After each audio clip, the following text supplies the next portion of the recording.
We want to say that Kenyans are suffering. You go to any public hospital, you find people are not being attended to, doctors are on strike, and people are dying. There are emergencies on a daily basis. You see accidents on our roads. Nobody can be attended to in hospitals. We have our mothers who are expectant, who are supposed to deliver.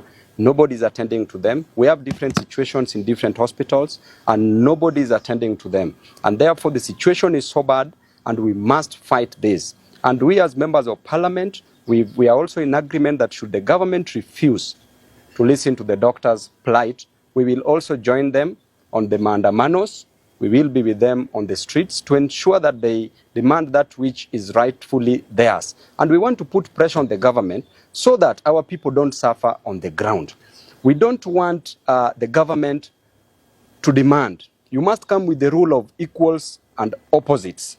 Number one, invite, do not demand. So when the government is demanding that doctors must go back, what are they trying to do?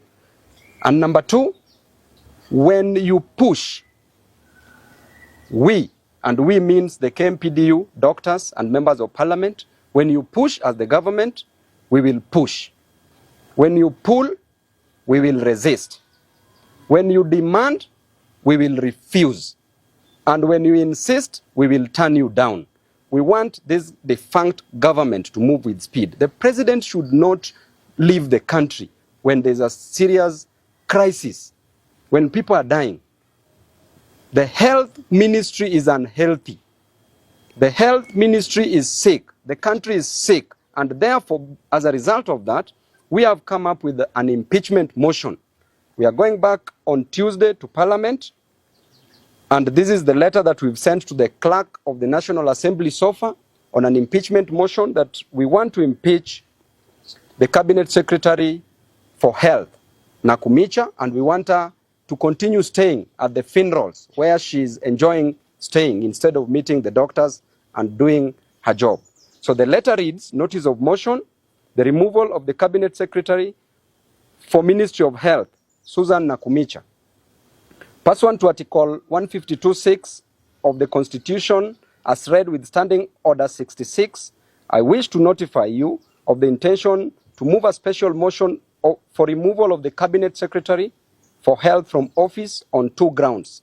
Namely, number one, gross violation of Articles 26(1) and 43(1)(a) of the Constitution, which provides for the right to the highest attainable standard of health respectively, and two, incompetence. The Cabinet Secretary, the above grounds are based on the following particulars. The Cabinet Secretary has failed to appreciate the seriousness of the strike and has failed to provide a lasting solution to settle the demands of the medics, including hiring of trainee doctors and payment of salary arrears. Number two, the CS failed to avert the doctor strike, which has now entered its third week. Those are 21 days.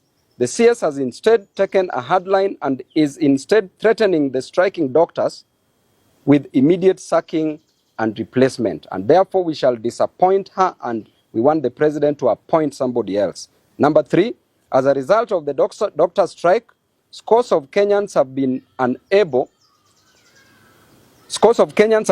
to access medical care, and in dire cases, some Kenyans have lost their lives.